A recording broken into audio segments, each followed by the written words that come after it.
ശരീരത്തിലെ ചീത്ത കൊളസ്ട്രോളിൻ്റെയും ട്രൈഗ്ലിസറൈഡ്സിൻ്റെയും അളവ് കുറയ്ക്കാനും നല്ല കൊളസ്ട്രോളിൻ്റെ അളവ് കൂട്ടാനും ഒപ്പം തന്നെ ബേസൽ ഇൻസുലിൻ സെക്രീഷൻ സ്റ്റിമുലേറ്റ് ചെയ്യാനും തേങ്ങയിലും വെളിച്ചെണ്ണയിലുമുള്ള മീഡിയം ചെയിൻ ഫാറ്റി ആസിഡ്സിന് കഴിവുണ്ട്. വെളിച്ചെണ്ണയുടെയോ എണ്ണയുടെയോ ഉപയോഗം കൊണ്ട് ഒരിക്കലും നമുക്ക് ഹൃദയ സംബന്ധമായ അസുഖങ്ങൾ അതുകൊണ്ട് മാത്രമാണ് വരുന്നതെന്ന് നമുക്ക് കൺക്ലൂഡ് ചെയ്യാനായിട്ട് സാധിക്കില്ല.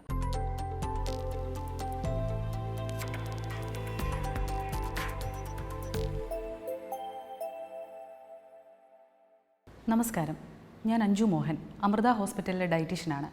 നമുക്കിന്ന് തേങ്ങയുടെ ഉപയോഗത്തെപ്പറ്റി കുറച്ച് കാര്യങ്ങൾ ചർച്ച ചെയ്യാം. മലയാളികൾക്ക് അവരുടെ ഭക്ഷണത്തിൽ ഒഴിച്ചുകൂടാനാവാത്തതും എന്നാൽ ഏറ്റവും അധികം തെറ്റിദ്ധരിക്കപ്പെടുന്നതുമായ ഒരു ഭക്ഷ്യവസ്തുവാണ് തേങ്ങ. തേങ്ങ വറുത്തരച്ചതും പച്ചയ്ക്കരച്ചതും തേങ്ങ പാൽ ചേർത്തതും തേങ്ങാക്കൊത്ത് വറുത്തിട്ടതുമായ ഭക്ഷണത്തെ മറന്നുകൊണ്ട് മലയാളിക്കൊരു ഭക്ഷണ സംസ്കാരം ഉണ്ടാവില്ല. തേങ്ങയ്ക്കും വെളിച്ചെണ്ണയ്ക്കും നമ്മുടെ പൂർവികരുടെ ദൈനംദിന ജീവിതത്തിൽ ഉണ്ടായിരുന്ന പ്രാധാന്യവും വളരെ വലുതാണ്. എണ്ണ തേച്ച് കുളിയും മറ്റും ഒരു ഉദാഹരണം മാത്രം. ഇത്രയധികം തേങ്ങയും വെളിച്ചെണ്ണയും ഉപയോഗിച്ചിട്ടും കുറച്ച് നാളുകൾക്ക് മുൻപ് വരെ കേരളം ഒരു ഹൃദയ സൗഹൃദ സംസ്ഥാനമായിരുന്നു. എന്നാൽ അടുത്തിടെയായി കേരളത്തിൽ ഹൃദയ സംബന്ധമായ അസുഖങ്ങൾ കൂടി വരുന്നതായി പഠനങ്ങൾ തെളിയിക്കുന്നു. ഇത്തരം പഠനങ്ങൾ ചില മിഥ്യാധാരണകളിലേക്ക് നയിക്കുകയും കൊളസ്ട്രോൾ ചെറുതായി കൂടുമ്പോൾ തന്നെ ഭക്ഷണത്തിൽ നിന്ന് തേങ്ങയും വെളിച്ചെണ്ണയും ഒഴിവാക്കുന്ന ഒരു പ്രവണതയും കണ്ടുവരുന്നു. എന്താണ് ഇതിൻ്റെ ഒരു സത്യാവസ്ഥ? വെളിച്ചെണ്ണയും തേങ്ങയും കൊളസ്ട്രോൾ കൂട്ടുമോ? ഇവ ഹൃദയാരോഗ്യത്തെ മോശകരമായി ബാധിക്കുമോ? നമുക്കൊന്ന് പരിശോധിക്കാം.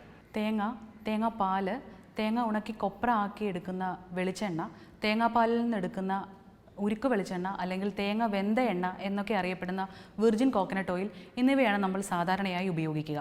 ഉയർന്ന അളവിൽ കാലറി അടങ്ങിയിരിക്കുന്ന ഒരു ഭക്ഷ്യവസ്തുവാണ് തേങ്ങ.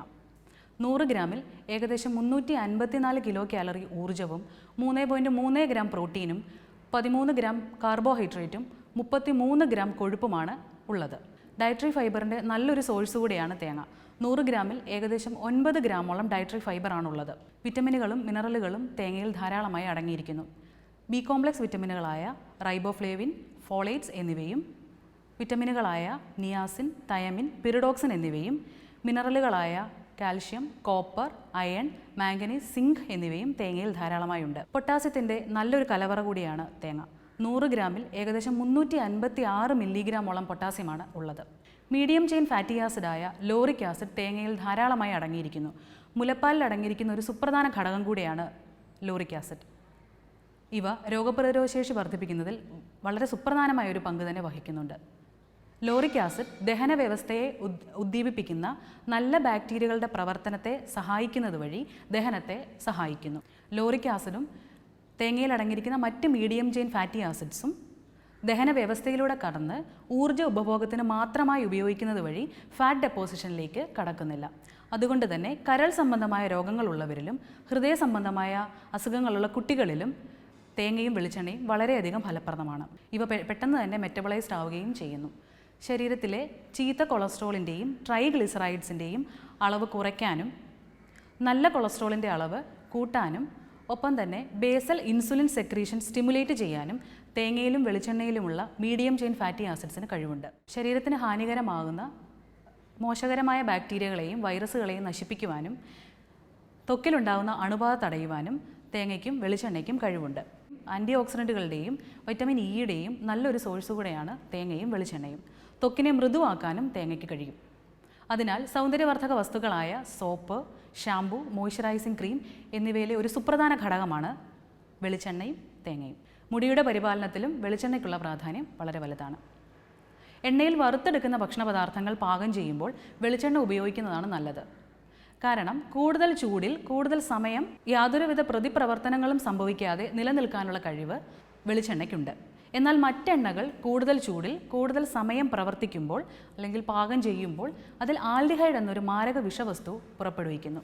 അതിനാൽ ഇവ ഉപയോഗിക്കുന്നത് വഴി ശരീരത്തിന് വളരെയധികം ബുദ്ധിമുട്ടുകൾ ഉണ്ടാകുന്നു. മലയാളിയുടെ ഉയർന്നു വരുന്ന ഉപഭോഗ സംസ്കാരം കേരളത്തിൻ്റെ ആരോഗ്യത്തെ കാര്യമായി ബാധിച്ചിരിക്കുന്നു.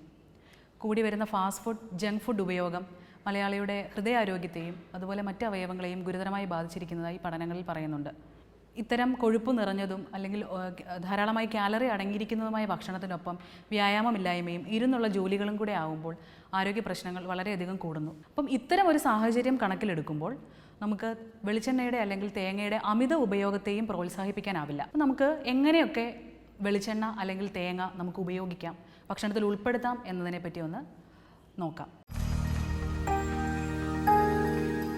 വെളിച്ചെണ്ണ ഒരു ദിവസം ഉപയോഗിക്കുമ്പോൾ 3 ടീസ്പൂണായി കുറയ്ക്കുകയും തേങ്ങയുടെ ഉപയോഗം 3 ടേബിൾ സ്പൂണായി നിയന്ത്രിക്കുകയും ചെയ്തു കഴിഞ്ഞു കഴിഞ്ഞാൽ നമുക്ക് ഒരു പരിധി വരെ വെളിച്ചെണ്ണ കൊണ്ട് അല്ലെങ്കിൽ തേങ്ങ കൊണ്ട് നമുക്കുണ്ടാകുന്ന ബുദ്ധിമുട്ടുകളെയും ഒഴിവാക്കാനായിട്ട് സാധിക്കും.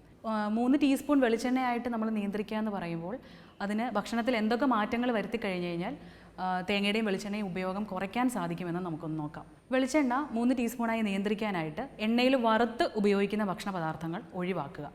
ഒരു ദിവസത്തെ എണ്ണയുടെ ഉപയോഗം 3 നേരത്തെ കറികൾ കടുവറക്കുമ്പോൾ അതിൽ ഉപയോഗിക്കാനുള്ള അളവിൽ മാത്രമായി ചുരുക്കുക. തേങ്ങയുടെ ഉപയോഗം കുറയ്ക്കാനായിട്ട് തേങ്ങ വറുത്തരച്ച കറികൾ അല്ലെങ്കിൽ തേങ്ങ അരച്ച് വയ്ക്കുന്ന കറികളുടെ എണ്ണം കുറയ്ക്കാം, ഒരു ദിവസം 1 എന്ന കണക്കിൽ. ഇപ്പോൾ തേങ്ങ വറുത്തരച്ച് വയ്ക്കുന്ന അല്ലെങ്കിൽ തേങ്ങ അരച്ച് വെക്കേണ്ടതായ കറികൾ, അതായത് നമ്മൾ വറുത്തരച്ച് അല്ലെങ്കിൽ അരച്ച് ഉപയോഗിക്കുന്ന സാമ്പാർ, മീൻകറി, തേങ്ങ അരച്ച് ഉപയോഗിക്കുന്ന മീൻകറി, സാമ്പാർ, മോരുകറി, ഇവയുടെ ഉപയോഗം ഇതൊക്കെ ഒരു ആഡംബരമായി കാണാം. കാരണം ഇവയൊക്കെ സാമ്പാറാണെങ്കിലും മീൻകറി ആണെങ്കിലും ഒക്കെ നമുക്ക് തേങ്ങ അരയ്ക്കാതെ വെച്ചാലും നന്നായി തന്നെ ഉണ്ടാക്കാനായിട്ട് സാധിക്കും. അപ്പം തേങ്ങ അരച്ച് വെക്കേണ്ട കറികളുണ്ട്, അതായത് അവിയൽ, തോരന്, തീയൽ പോലെയുള്ള കറികൾ ഉപയോഗിക്കുമ്പോൾ അതിൻ്റെ എണ്ണം 1 ചുരുക്കുക. അതിൽ ഉപയോഗിക്കുന്ന തേങ്ങയുടെ അളവും കൂടെ ശ്രദ്ധിച്ചു കഴിഞ്ഞ് കഴിഞ്ഞാൽ ഒരു ദിവസത്തെ തേങ്ങയുടെയും വെളിച്ചെണ്ണയും ഉപയോഗം നമുക്ക് നിയന്ത്രിക്കാനായിട്ട് സാധിക്കും.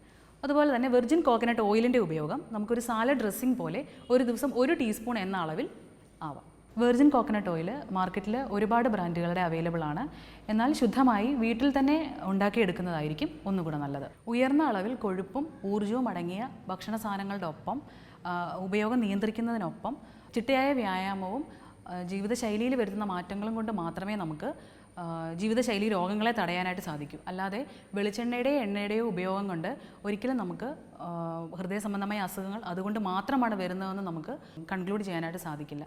തീർച്ചയായിട്ടും മറ്റ് നിയന്ത്രണങ്ങളുടെ ഒപ്പം വെളിച്ചെണ്ണയുടെ ഉപയോഗവും തേങ്ങയുടെ ഉപയോഗവും നിയന്ത്രിക്കണം. അത് എങ്ങനെയൊക്കെയാണ് ഉപയോഗിക്കേണ്ടതെന്നുള്ളതാണ് നമ്മളിപ്പോൾ സംസാരിച്ചത്. എല്ലാവർക്കും ഉപകാരപ്രദമാകുമെന്ന് വിചാരിക്കുന്നു. നമസ്കാരം.